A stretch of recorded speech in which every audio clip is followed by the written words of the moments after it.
Moving forward, now that Flash is finally almost sort of kind of a thing of the past, Rob, you're laughing. WebRTC is emerging as a viable alternative for ultra low latency live video. And so for the next hour, Robert Reinhardt is going to walk you through how to migrate web apps to WebRTC. Robert, take it away. Thanks, Eric, and thanks, Steve, for helping to run this show. This is the second webinar I've had to do, instead of being in person with all of you. It's really, it's fun to be able to do it in my wonderful home here on Salt Spring Island in British Columbia, Canada. But at the same time, I wish I could be looking at all of you in the face and interacting with you at the mixers and whatnot. Hopefully we'll see those days come back soon. Without further ado, I'm gonna go ahead and share my screen, and let's get the desktop going here. Okay, and there I am, I'm off in the corner. I'm just gonna go ahead and go full screen.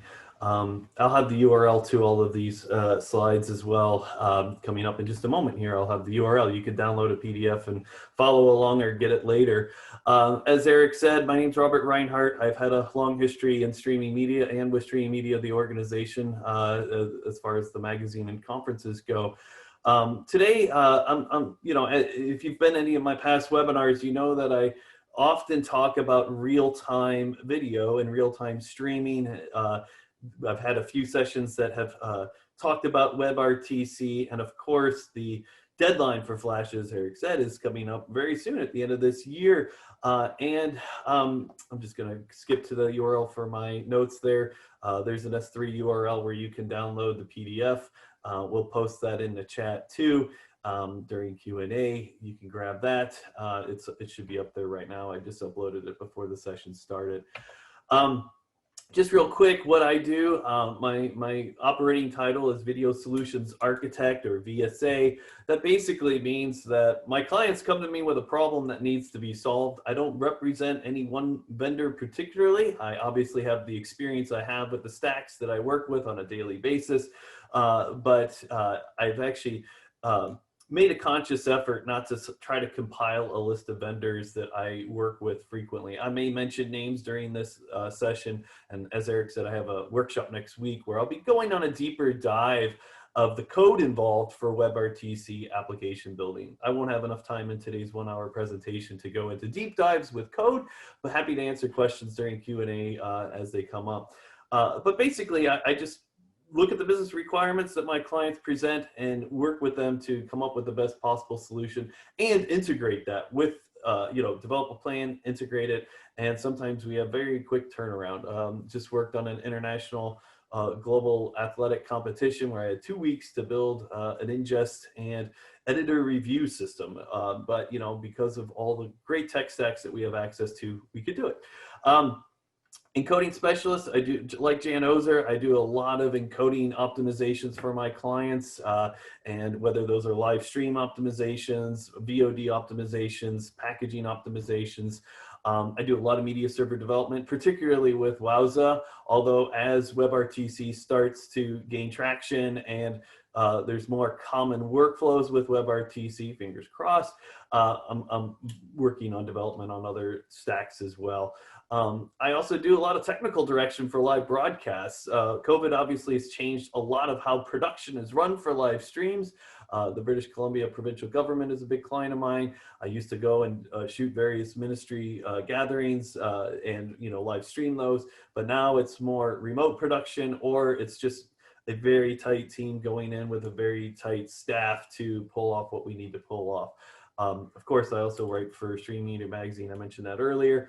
And I do work for the government too. I've done some projects with the NIH over the last year. And so I do federal contracts as well.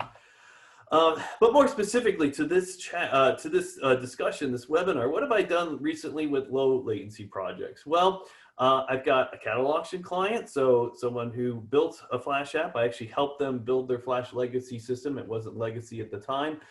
And we've been slowly creating a beta version that's WebRTC, and it's coming together finally, not because of things that we weren't trying to do. It's just browsers are taking a much longer time than the world of Flash did, right? When you had one company like Adobe or Macromedia before controlling the keys to the kingdom of Flash Player, who, and to their credit, Adobe did really great work understanding the business use cases. WebRTC and any of the draft, any of the specifications you see for open standards on the web, they're consortiums, they take a long time, they're slow-moving beasts, and they're not always taking into account the real world situations, right?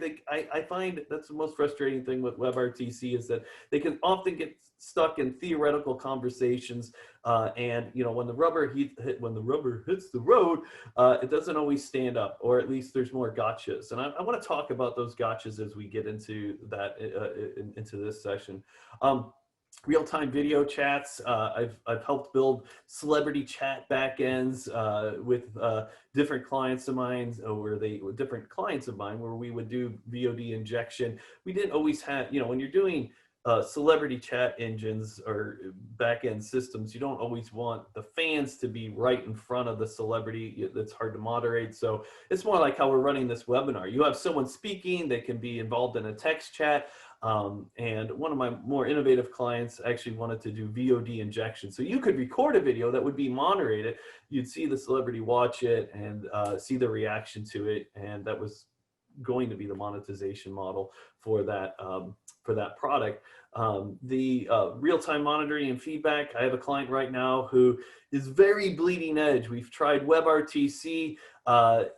We've tried low latency HLS, which is very, very draft spec, but where there's live studio sessions of musicians producing scores for Hollywood and TV, and the producers join in and only contribute via audio because we don't need cameras for the producers, but they give their feedback. So it's just like they're in the audio control room with the other audio technicians, but they're remote. They don't want to be in the studio because of COVID, so they're coming in remotely.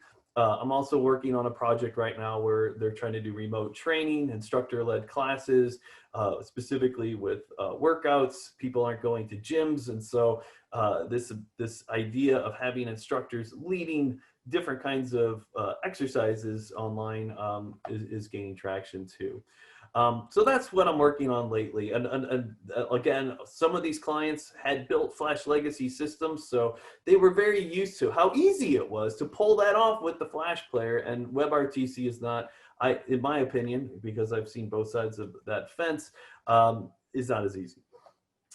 Now, building for low latency. What does that mean exactly? Well, this is a 5-step checklist that I put together just for this webinar, and it's often what I put, I aggregated notes that I have from client conversations when I do discovery.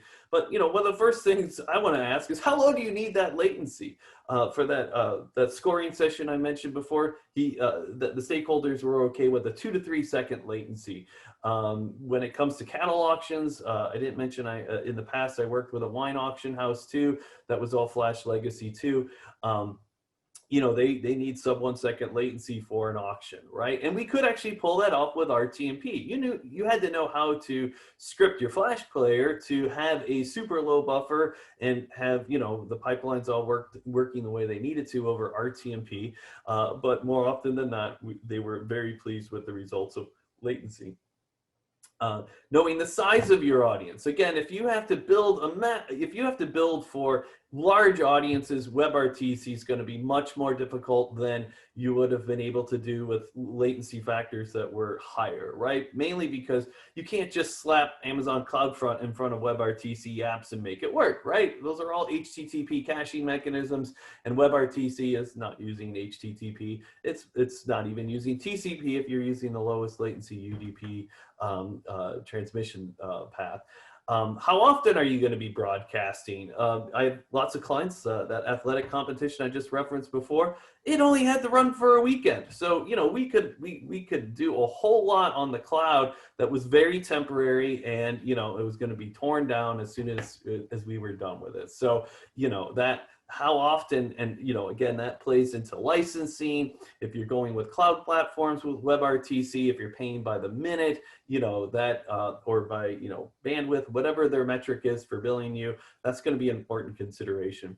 what are your intended viewing targets? That means, where do you want people to watch it? Do you want it to work on the phone? Do you want it to work on the browser, on the desktop? Or do you have the funds and or I should just say the budget to put together native smartphone applications? You're always going to have the most control when you're not working in the browser for any application, right? Because you're stuck with what the browser has made available to you. And so stereo decoding is a great example. Last I checked, and again, this stuff changes every day, Firefox is the only browser that can decode stereo audio channels in WebRTC, and that was a bit of a problem for that musical scoring client that I mentioned earlier, because high quality audio that's running stereo is super important. And so, you know, if we're driving people to an experience that's browser based, then, you know, we're back to this equation of best experience with or only experienced with Firefox, right? And I have another client that, you know, has basically tailored all of their WebRTC offering to Chrome. So if you go there without using Chrome, you're going to get a big warning saying, hey, come back, use Chrome, and everything will go as expected. So that's number 4. Number 5, what resources do you want to maintain? Again, this is a conversation that I find stakeholders at companies that come to me, and this usually happens. I think I wrote a column about this this year. Eric can maybe refresh my memory, but where I talk about the single stakeholder mentality, right? I have had more than a few projects where there's a CEO of a smaller company, or maybe even came from a bigger company, made a lot of money in some organization that they started, some product, and now they're switching gears. They want to test the waters with something that might be real time and involving WebRTC or whatever tech stack they need. And I find that those folks don't necessarily always understand the implication, first of all, of what it means to run your own WebRTC stack, what it means to you know, go down this path of building things, and so they might be new to software development. They don't have the proper project management resources. This is all important because, you know, when you're trying to build costs, you know, trying to put budgets together that go along with a roadmap, I have to deal with these stakeholders that want to own that architecture, right? They don't want to use a cloud platform and pay by the minute because somehow that's perceived as being more expensive. How am I going to offer free? Like, if I want to have a free version, like Zoom has free, you know, every service out there has some free version. They have a freemium model, right? You can use it free for like a Zoom call. I think you can still use for 45 minutes or 40 minutes, and then it cuts you off. They want you to pay after that, right? And so they had this sense of like that their own infrastructure isn't going to cost them anything. Well, that's something you got to talk about and dismiss right away, right? Because running your own architecture 24/7 and having support staff for that is not for the faint of heart, and you need budget to support that. And that's where cloud offerings can help with that. You know, Millicast is here as a sponsor, Frozen Mountain with Live Switch. There's there's TalkBox, our Vonage TalkBox. But anyway, there's lots of offerings out there when it comes to cloud platforms, and they should all be on the table, right? And I'll talk about that in a little bit. So low latency, again, let's talk about those numbers. How low is the latency that you need? That's the bullet point number 1 there, or number 1. If you need under 6 seconds of latency, regular old HLS might get you there, right? I've done plenty of 2-second chunk, three chunk manifest setups where you're getting around 6 seconds, maybe 10. It might drift to 10, depending on what kind of edge origin architecture you set up. You know, getting 6 might be difficult to pull off, but you can actually get much lower than 30-second latency, which is the quote-unquote standard for HLS. I've done a lot of custom Wowza setups where, you know, we're having 2-second chunk sizes and 3-segment manifests, and that's plenty. Or I should say, shaves enough latency off. A lot of live broadcasts don't need super low latency. If you need under 3 seconds, well, this new low latency HLS spec that Apple's been working on since the end of last year, Roger Pantos talked about it at a Stream Media keynote, our last keynote that we had in person. That, you know, you might be able to pull that off with low latency HLS. If it's under 1 second, if you need sub 1 second, sub 500 millisecond, then WebRTC is pretty much your only option, especially when you're going with the browser. So you got to work with what we've got, And again, WebRTC's come a long way. It just doesn't move as quickly as some of us in past runtime architectures like Flash are used to, right? Because you got to get all these stakeholders moving together, all these behemoth browsers, you know, all moving forward together, right? So let's talk about latency real quick. How do you measure that glass-to-glass latency? Well, there's different ways to do it.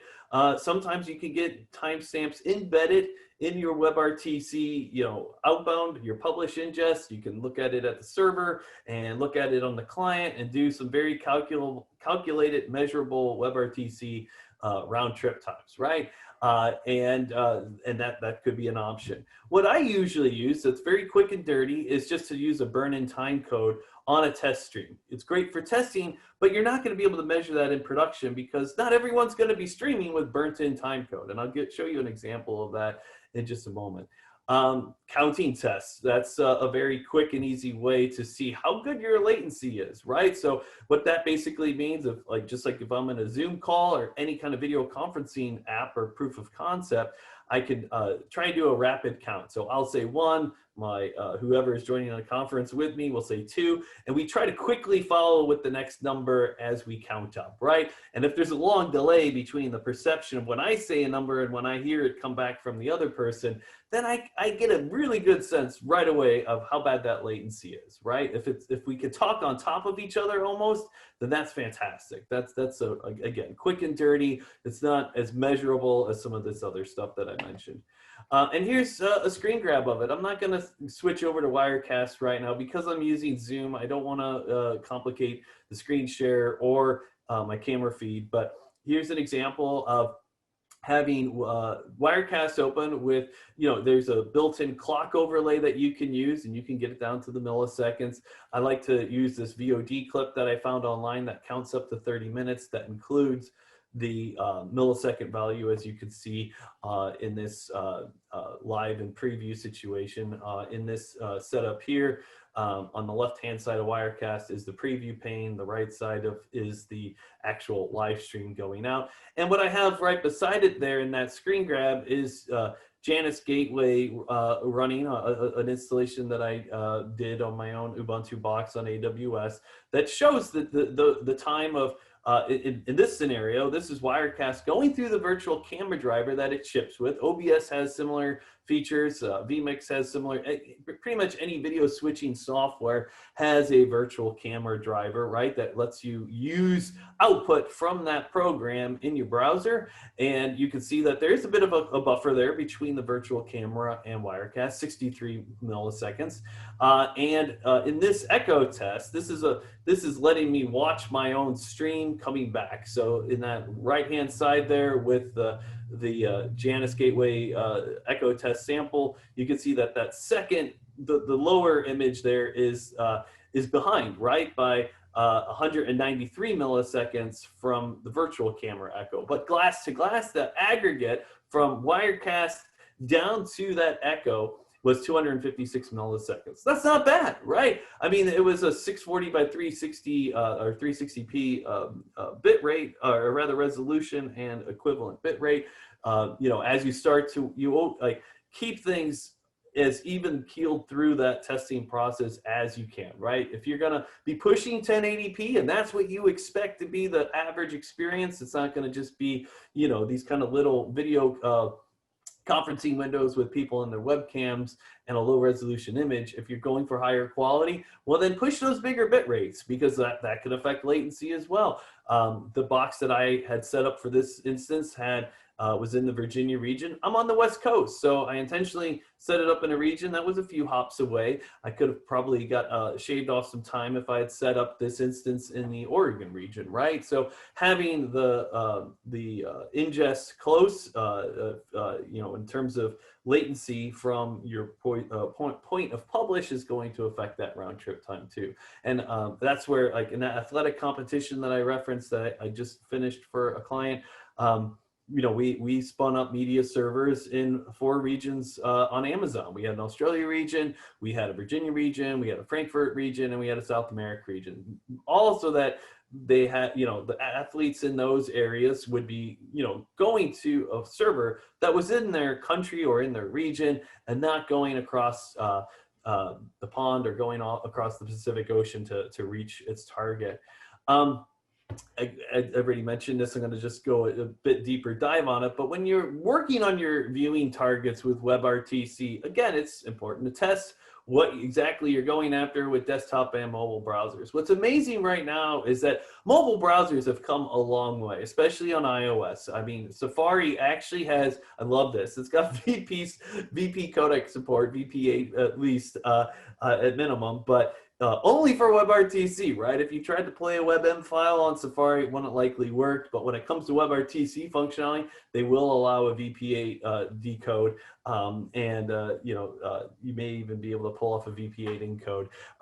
The good news there is just that, again, I'm picking on Safari because it tends to, Apple has its own agenda, and not that the other companies don't, but it's nice that we can now, I mentioned Janus before, the Janus sample apps, I can run pretty much from one browser to the next. Oh, Eric's coming in here. I'm coming in because I think there's a relevant question here. Oh. Which browser today offers the best WebRTC performance, both for encode and decode a video? And which codec do you recommend? H.264, VP8, other? That's a great question, and thanks for interjecting, Eric. I would say, based on what my clients have been doing, and again, most of my clients come to me when they've already invested down a path and have picked a specific browser. But Chrome and Firefox typically are the two that we build against and test against. Safari, of course, is there, but and because I'm old school and I come from broadcast backgrounds where H.264 AAC is really the standard, I much prefer H.264, mainly because there's hardware acceleration for H.264 on many more devices than there are the VP codecs, right? So if you intend to get a lot of life out of mobile utilization, then especially on iPhones, then I would seriously look at H.264. The good news is that we have options, right? The system that's going to work best is one that can work with as many codecs as possible, and that's going to mean you have server-side support that's going to play nicely into that. With most of the workflows that I've been doing with clients, most of those are involving Wowza. We're using H.264 end-to-end and haven't had any issues with it to date. That's the good news. And I'll talk about some bad news, I think bad news or less than great news. And as I already mentioned with smartphone apps, pardon me, you just have a lot more options when it comes to, building to the, what that device can do, because you've got access to much more from an application. Same thing on a desktop app, right? There's a reason why we're running Zoom in a desktop application and not from a browser, right? So, because we can do much more in a desktop app. And performance is probably going to be better, right? And this is where I'm going to go into some of those problems. I already hinted at some of these. How am I doing on time? I'm at the halfway point right here. So codecs, and I already just referenced this answering that question, but WebRTC is not an H.264 AAC world. Most of us are used to RTMP, pushing like Facebook, YouTube, H.264 AAC. Eric, do you have another question for me? Yeah, and it's actually related again. Okay. Do current web browsers support VVC H.266 with WebRTC? I'll have to look. What was VB? Sorry, VVC. Oh, VVC. Versatile video codec. Well, we're talking about SVC, and I'll have to.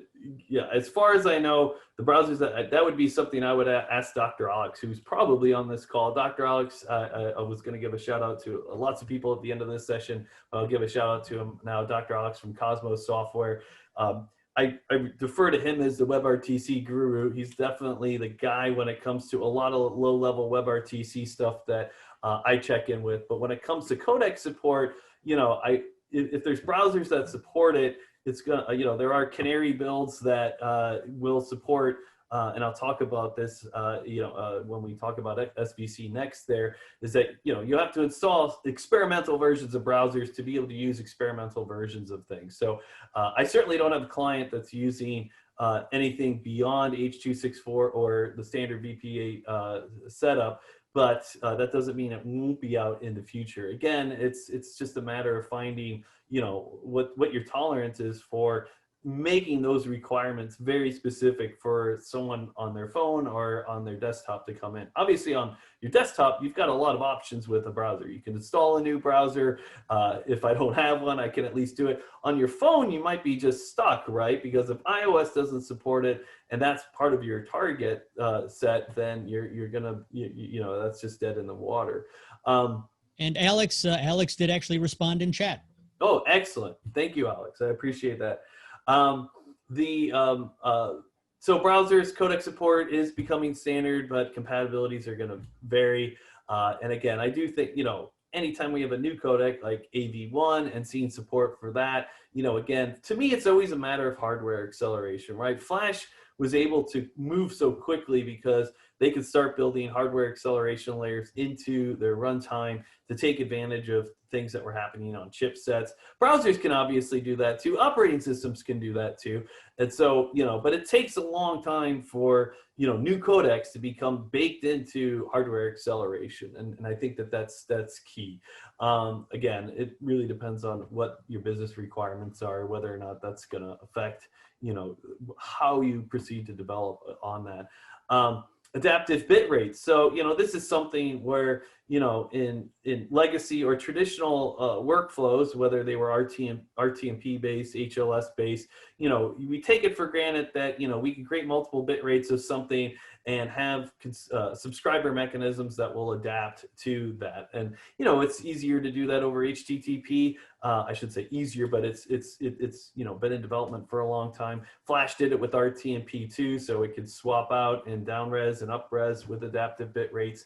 And right now we've got browser support, mainly Chrome and Firefox, I believe, that have simulcast support. But that's the equivalent of things that I don't like to do in traditional broadcasting, right? If I'm doing a live web stream, I don't want to have the bandwidth requirements on me as a client to send out multiple encoded bit rates. What simulcast does is basically makes makes variable qualities and streams them all out from my box. So it adds CPU or GPU overhead, it adds bandwidth requirement overhead, and then the server's got all these bit rates to play with and determine which ones are going to go out to the clients that need it. So if I'm on a mobile phone with a slower connection and I'm watching someone who's simulcasting, I'm going to get a lower bit rate than someone who is on a better connection. Midos is I think one of the only gateways that I've seen right now, or at least WebRTC server products that has SVC in it, which is the scalable video codec concept, which has been around for a long time. We had it also with H.264, or at least variants of it. And what that basically does is it creates an encoding matrix that is much easier to downsample on the fly. So instead of sending out multiple encoded bit rates, I send one high resolution, and it's able to peel back different layers out of that singular bit stream to go out to other clients, right? I've made jokes, it dates me. I don't know how many of you remember the Kodak photo CD. It was when I was a photo student and we were playing with Photoshop version 1 and 2. We used, we would get our negatives scanned to a Kodak photo CD. And what I liked about that system was that you basically had a tiered resolution setup where you selected the image on the disk. You had multiple resolutions that could be pulled out from that one set. And so it's I always think of Kodak photo CD, even though they're probably not even comparable. Dr. Alex might be saying as such in the chat right now. Let's talk about client-side architecture issues that you might experience with WebRTC that you didn't with other architectures, right? Most of the legacy apps that I talked about, those cattle auctions, those wine auctions, they were all RTMP, which was TCP only, right? That was the only option we had. TCP can start to lag over time. You could see AV, it wasn't that RTMP didn't have its issues, but it was, when it came to ports and access through firewalls, it was a simpler equation. I remember all those, I don't know how many of you remember those issues when RTMP first came out, when I was working at Schematic down in LA, a big agency that, we did projects for Disney, ABC, NBC, invariably, if anything was RTMP based, some big wig higher up, was behind some corporate firewall where RTMP wasn't coming through, right? And so that's, when they started to make the shift to HTTP streaming and away from RTMP, that made a huge difference, right? Because HTTP was, pass through most firewalls, right? And so unless they were doing packet introspection and looking at what exactly was coming over that port and that protocol. But WebRTC is a blend of TCP and UDP. UDP is what it's, is going to give you that lowest latency. And if you don't have the proper turn implementation, UDP can be problematic, right? If I'm on my cell phone and, I'm behind some asymmetric net, then that could be problematic to be part of a WebRTC session that's in progress, right? But turn servers help mitigate that. Some vendors don't have turn support though, and that's a problem. So you want to make sure that you do your due diligence there. Vendor lock-in. WebRTC is a specification that has no single correct implementation, and I'll talk about this in a moment. Dr. Alex, I'm actually going to be highlighting some work he's been doing with some traction to move to a more of a consistent implementation, at least from a client-side point of view. Adaptive bit rates, some browsers support the simulcast, and like I mentioned already, VP8 SVC could be a future option. SVC in general as a concept could be an option, right? If we start to see that come out. I mean, you have to remember that WebRTC stems from, original P2P concepts, right? And so, servers, if they were involved at all, were just stun servers to, negotiate the IP, and, clients could talk over P2P directly with each other. So, serverless infrastructures, and if that's a requirement, then you're only going to have so many options when it comes to trying to get, high quality out to more, to someone that can't receive that high quality. What are you going to do? If your P2P is only one-on-one, then, you got more options there. But if you're having P2P sessions that involve more than one person, more than two parties, it can start to get complicated. Camera and microphone access. This is just really more of a UX thing, but again, something you have to plan, just like you would for a Flash app, right?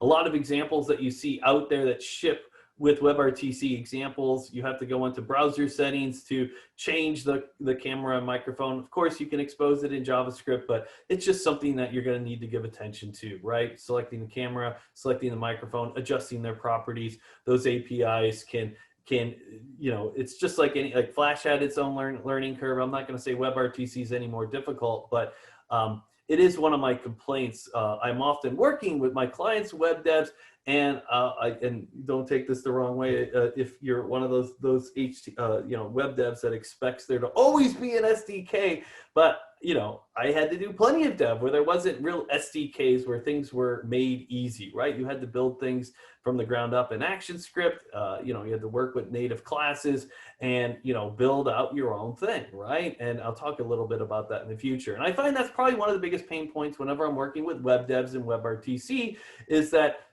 capturing, getting the media capture, getting all the parameters right with bit rate, frame rate, getting those controls into place can be a big problem. Big problem only because it takes time, and if you're used to always having an SDK that makes things simple, and you're used to just hey, I'm a web app developer, I know how to do this X, Y, and Z, and you start talking about media capture APIs with them, then that's where again specialties will evolve. But a lot of if you need to hit the ground running and you don't have time to go through those learning curves, then that might influence your decision about how you're going to build your next WebRTC app. Server-side architectures, lots of options. It continues to grow. Open source, you know, again, just like most open source, there's going to be a learning curve, right? I had played with Janice a couple of years ago. I had a client that's in the surgical. I didn't mention that client that's doing surgical live streaming using WebRTC. They're based, again, they made a decision to go with a Chrome, best experience with Chrome experience, but they're using a Janus backend, and you know I only had to work with the devs and vis-a-vis with FFmpeg commands, so I really didn't have to get my feet wet with Janus until very recently. And you know, again, open source can be really great, but you know, open source is open source and free for a reason, right? They're not going to document their products very well because usually these teams want to be hired by people to implement what they've made open source, and they expect people to help contribute to it, right? If people are just leeching off of open source projects, particularly WebRTC, I think you may have heard me complain about this in the past. Like what's happened historically, and there, I think SwitchRTC was a company that fell down this path or went down this path. Even with commercial products, other companies gobbled them up and wanted their team and that expertise, and they end of life their actual product, and so that can be problematic. But you know, the open source model is like, you know, you don't get free support, you get free access to the code, you can deploy it, you know, across, you know, again, there's very variable open source licensing out there. So, you know, do your due diligence when it comes to the legalities of what licenses are in play with open source. FFmpeg is a great example. I talk about that in my workshops. There's a lot of free stuff in FFmpeg, but X264 is a commercial license. If, you may need a commercial license for X264, just as a side example. But anyway, my point is that open source is there. It's great. You can, you know, you can obviously, the path of like paying for something is not there usually with open source, because I can just go check out a repo, try and compile something on my own and get up and running, right? And that's what I have been doing with products in prep for my workshop next week. But there's also commercial license server products. So if you know, want to be that kind of stakeholder that runs their own server architectures, and you want a license to a product that you have, you know, this perception of control on in your own private, you know, setup in your own cloud, then you can explore those options too. And then there's lots of cloud services that are out there, and this again, this goes in with that single stakeholder mentality, where this old school mentality of platform ownership needs some reformation, right? And I don't mean that in any kind of religious sense, but you know, maybe it's a little religious. You know, these days people get so enamored with their beliefs, it's hard to say, you know, what can be changed and what can't be. But I was recently talking to some of my friends of mine that run a cloud service and said, I think that should be part of your marketing, right? Is, you know, outlining for people like, hey, you want to build out your own WebRTC infrastructure? This is your estimated cost. You want to go with us? Look how many minutes of our service and access to our support you're going to get for, you know, a fraction of that, right? Or whatever that's going to play out to be. So important to keep that in mind when you're looking at services. Again, the more that you know, anytime you evaluate server-side architectures, and I'll talk about this again in just a minute, is, you know, making sure that, what if you need to change? What if you need to grow and move and pivot to a certain thing? If you need to, you know, migrate tech stacks, how hard is that going to be if you need to leave that cloud service and go to another one, right? Just know what those costs are, you know, try and project those costs. Okay, so and I'm going to get into some more diagrams. Conventional one-to-many broadcasts look a lot like this, and this is still what a lot of setups are doing when it comes to one-to-many broadcasts, right? We have a one RTMP publish going into some kind of media server ingest. There's a CDN in front of it that's taking care of all your HTTP edge caching, and it's going out to HLS. And so that's you know, that's a tried and true workflow, right? And for me, that's what this looks like, right? We've got vendors in this stack that know how to play that game, and I you know, I'm not trying to like call out vendors here. This is just a slide that I've put together from various presentations, but you know, I've got equipment from Asia or Videon that, you know, knows how to talk in that language, RTMP, going into some WowZa GPU that's running on EC2, and I've got CloudFront in front of it to take care of HLS distribution to tens of thousands of viewers, and we've got player tech stacks that work with that. So I'm going to intentionally contrast that with WebRTC right now, because it's still sort of the new kid on the block, right? It's been around for a long time, but when it comes to just sort of established names that people can rely on, and this is an opportunity for everyone here, right? It's that basically that this is still a road that needs to be paved, and you know, hopefully not just with good intentions, because we know where that road goes, but you know, with WebRTC, you could do the same thing. You could have a WebRTC client that pushes into a WebRTC gateway, and lots of people watch over WebRTC. The kettle auction I talked about, this is what we're doing, right? We have a WebRTC publisher that's running in the browser. It's pushing to a WebRTC gateway, and everyone just connects and watches it in low latency, right? And you know, with very minimal round trip time. There's not a whole lot of interaction. They're not video conferencing. This is a pretty simple architecture. This can be a problem to scale. So if you need to do this with thousands of people, you might not be able to pull it off with one box. You know, if you're doing it in the hundreds, then you could probably get away with doing this with, you know, a more simplified architecture. But, you know, as you start to scale WebRTC, you have to start looking into, you know, different models, and maybe looking at cloud services that are out there. And again, you can do many-to-many, of course, with WebRTC, where, you know, you have people engaging with each other as clients. We're all publishing streams, we're all receiving streams, and, you know, that's your many-to-many relationship there, right? And again, there's different variations. But I intentionally leave out vendors on this stack because I feel that, you know, I'm not saying that there aren't good solutions out there, right? I've worked with Millicast, I've worked with Frozen Mountain, I've worked with Red 5 Pro, I've worked with Wowza. I'm starting to get more work, you know, working on Janus projects, but you know, it's not like they're tried and true names like JW Player, or, you know, these things that we know have been around in the industry for a long time, and that will change, right? And so that landscape is going to be quickly changing. COVID has certainly been accelerating that as well.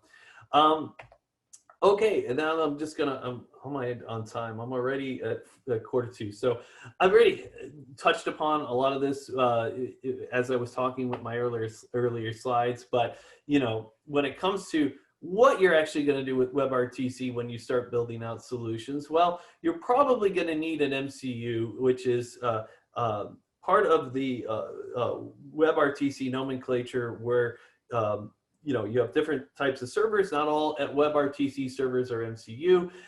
You've got SFU, single forwarding, selective forwarding unit, which basically I push a stream, that's exactly what gets pushed out to someone else, right? Whereas an MCU can do things like composite multiple people into a picture, right? And so if I've got 10 people in a call, and I'm on a mobile device, and I don't have the bandwidth to get every single one of those streams, an MCU can transcode and composite those streams into a single video and audio bit stream for me to consume, so that there's less happening on the client. So we do, you know, again, it just requires more infrastructure on the server side to be able to do things that, you know, you're not just going to get out of the box with, you know, an SFU type of gateway. Browsers will start to see more support, will become more universal, right? It's just a matter of time, because we really don't have any other option, folks. I mean, you know, once we get plugins out of the picture, and once Flash is completely gone, you know, there is really no room, at least from a browser stack, to be doing anything other than WebRTC. So, you know, it's, you know, I'm excited about it. We finally got to a place where I feel things are coming together, and the real world implementations of are the practical the theoretical is hitting the practical now, and what is needed for a realistic deployment. Adaptive bit rates, you know, again, because of things like, you know, simulcast and the demands that they might place on the client, you know, I think MCU architectures are going to be part of any larger WebRTC infrastructure that you'll need to build out, just even from, you know, the bitrate control, and again, if you want high quality, where high quality can be delivered, and low quality where it needs to be low quality because of bandwidth restrictions, then you're going to need something in that whole pipeline that accommodates adaptive bit rates. I want to talk about solutions with client-side architectures. And again, this is where I was going to call out Dr. Alex for the first time, but this is his second or third call out.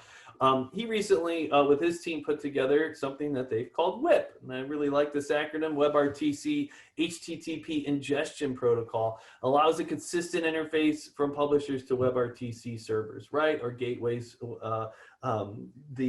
What I like about WIP, and I'll talk about it, if I have time for a quick demo, I will, using OBS.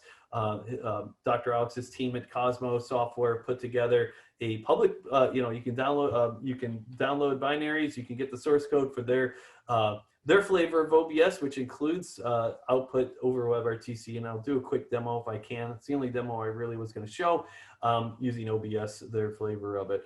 But what's nice about, again, what's interesting is that WebRTC is a specification, is lacking in strict implementation, largely intentionally, right? It's a specification that allows you to do that session, SDP handshake, that session handshake that happens at the very beginning of a WebRTC interchange. It's going to vary from one server to the next, right? Janus lets you do, a REST endpoint. You can do a WebSocket. You can even use RabbitMQ. Whatever you want that messaging interface to be that negotiates the initial connection. That's going to vary from one vendor to the other, and that's where their SDKs come into play. And I think WIP is just one, it's something that's going to help address that. But at this, and we need to see more of this. I'm hoping that this effort is picked up by other vendors, because it's going to make a big difference. And I'm glad that they're leading the charge. I couldn't think of anyone better to do it. When it comes to your server-side architectures, again, I mentioned due diligence. The solutions with WebRTC and your server-side architectures are really going to just be looking at your project requirements and exploring as many options as your budget and timeline allow, right? Do your homework. I'm not here to say, oh, this is going to do everything for you, because I don't know what everything is for you, right? And it's going to make, those options are really going to be part of what your having your business requirements well laid out, knowing what your roadmap is going to look like, do all of that necessary planning that you have to, just like you would with any software project. But with WebRTC, it's even more critical to do it, right? We're not just building some catalog ordering system here. We're doing something that involves a lot of tech stacks coming together. And this is where I'm going to get into, again, I've got some articles that were just released today about WIP that were released. Janice made a blog post about it. Dr. Alex made one. I have links in my session notes to that. I have links to my problem with WebRTC column that I wrote in the summer, and some other articles there as well. Just quickly mention my workshops next week too. We're down to the last 9 minutes. I did, before Eric came on, so this is like my countdown. I do just want to show really quickly, I've got OBS running here, and I've already, so this, if you've used OBS before, you're probably familiar with, its stream settings.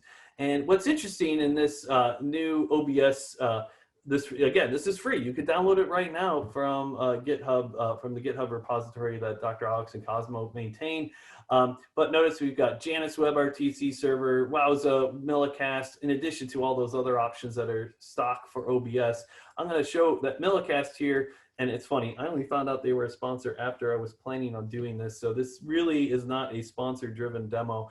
I really like this because it's the only proof of concept, and it's more than a proof of concept. It actually works where I can have things that are very much like an RTMP infrastructure. I have a stream name, I have a publishing token, right? This is from my dashboard on Millicast, and I can choose my codec infrastructure. I can even choose AV1 here if I wanted to, and I can go ahead and click OK.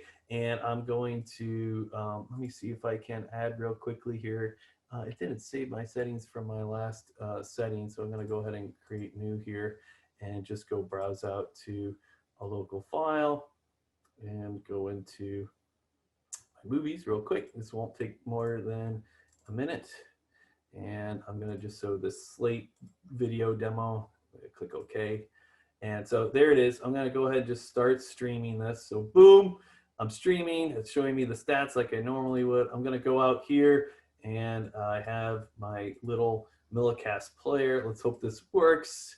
And I should see this play. And oh, there it is. So this is the video now playing in Safari over WebRTC with a player. So an end-to-end workflow that just works out. Again, I'm not building an app around this yet, but what excites me about this is that we're starting to see traditional publishing tools that all of us have know and love working with WebRTC, and all the vendors need to be adopting something like this. And that's really what, again, this is demonstrating Millicast technology, but what I'm showing you this because it's stuff like this that gives me hope that WebRTC is going to fit in to the kind of structures that all of us are used to, right? So I'm going to go ahead and stop streaming. I'm going to stop my note. I go back to this, and Eric, go ahead, and we're going to run what time we have left with QA.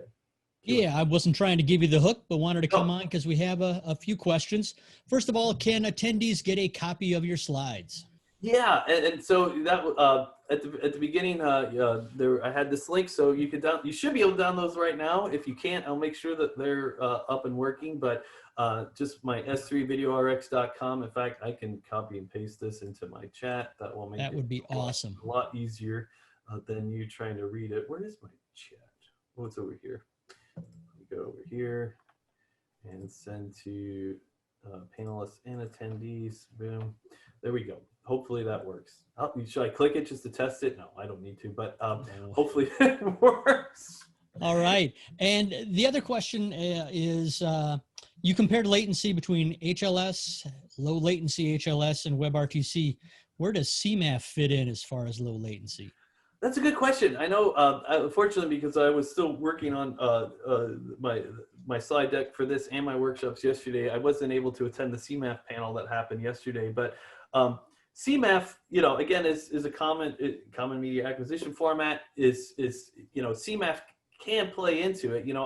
I will tell you that my only experience that works right now with low latency HLS is Wowza with TheoPlayer when it comes to a live stream. TheoPlayer has been working with Wowza with low latency HLS. It's a draft spec. TheoPlayer doesn't even have adaptive HLS working with low latency HLS, right? So it's very bleeding edge. I know your question wasn't specific to low latency, but CMAF as part of that chunk set, I think can play into a future low latency implementation. I don't think that's exactly how, on the Wowza end, as far as I know, I'm using the CMAF segment packetizer in Wowza when I'm running low latency HLS. So my hunch is that CMAF is a big part of how low latency HLS will come out to play in the future. I'll also say that, and this is again where I don't want to take issue with people that get involved with standards. But Dash, for example, right? This whole idea that we have to support Dash or that Dash is this big contender.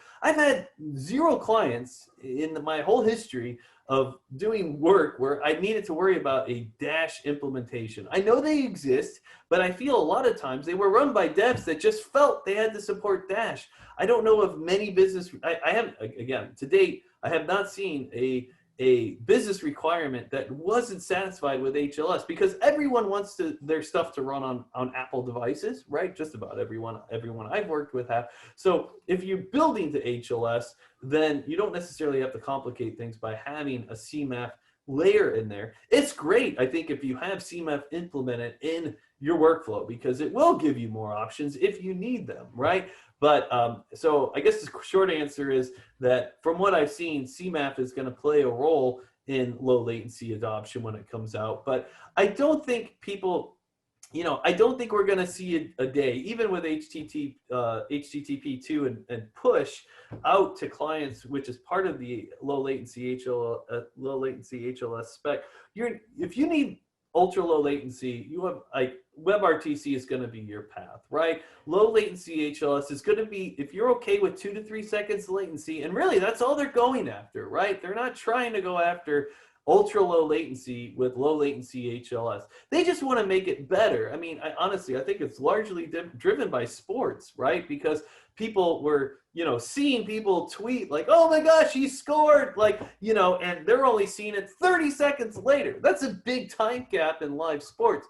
2 to 3 seconds, much more acceptable gap when it comes to things like live sports, where, that's, you know, sufferable, I think, when it comes to latency. But obviously in a real-time chat, you can't have 2 to 3 seconds of latency. That's like a really bad cell phone conversation, right?